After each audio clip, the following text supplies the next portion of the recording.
gars, j'espère que vous allez tous bien. Un petit peu de retard aujourd'hui, non? Un petit peu de retard dans la vidéo du jour. Vidéo actualité, on va revenir sur deux trois dossiers. On va parler un petit peu de l'intensité de Dani Olmo. J'ai vu quelques critiques sur Twitter et deux trois petites choses. N'hésitez pas dans les commentaires, comme d'habitude, à participer. Et on va commencer d'ailleurs avec Dani Olmo. C'est trop nonchalant à mon goût. Alors, j'ai ciblé ce tweet-là. C'est une petite vidéo de Dani Olmo qui s'entraîne.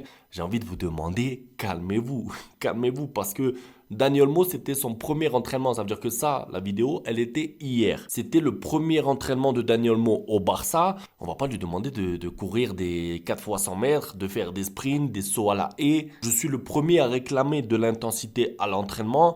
Là, c'est une préparation physique. Il faut savoir aussi que c'est une préparation physique adaptée aux joueurs parce qu'il a joué l'Euro jusqu'au bout. Il a eu des vacances. Il revient de vacances. Il fait chaud. Il y a la reprise dans une semaine. Le but, c'est pas de blesser Dani Olmo et de l'envoyer faire des sprints aller-retour. Le but, c'est qu'il ait une préparation physique adaptée à ses besoins, à ses manques physiques aussi.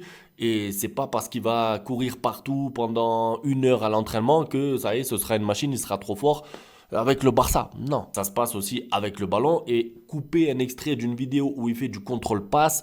On ne peut pas juger un entraînement sur ça. Donc, laissons-lui du temps. Il a eu son premier entraînement. On ne va pas déjà critiquer Dani Olmo parce qu'il est nonchalant, parce qu'il ne met pas assez d'intensité à l'entraînement. Pour moi, ça n'a pas de sens. Et surtout, si vous êtes des supporters du Barça, allez scruter les entraînements pour essayer de voir quel joueur met de l'intensité ou pas. Ça n'a pas de sens parce qu'encore une fois, sur les petites vidéos, on ne voit pas tout l'entraînement. Et peut-être qu'un joueur va se donner à fond à l'entraînement pendant 1 heure et à la fin, pendant 5-10 minutes, il va relâcher un petit peu l'effort. C'est normal. Donc, c'est pas cohérent pour moi. Maintenant, concernant Dani Olmo, moi, à titre personnel, je suis très content de ce que j'ai vu. Il a l'air, je vais pas dire fit, mais il a l'air très préparé. Ça veut dire que je pense qu'il a fait une mini préparation, même en vacances. C'est-à-dire que je pense qu'il a gardé la forme. Il part pas de zéro et c'est ça le plus important pour essayer de gagner du temps, pour qu'il soit disponible le plus tôt possible pour le Barça. Après, le premier match arrive vite. Je sais pas s'il jouera. Apparemment, il sera présenté lors du trophée Gamper. Enfin voilà, on essaye de rester bienveillant envers Dani Olmo. Sergi Roberto fera ses adieux au Barça ce mardi au Camp Nou. L'événement aura lieu le 13 août, au lendemain du trophée Joan Gamper. Après 4 saisons en équipe première, alors ça, je vous le dis, moi je suis content.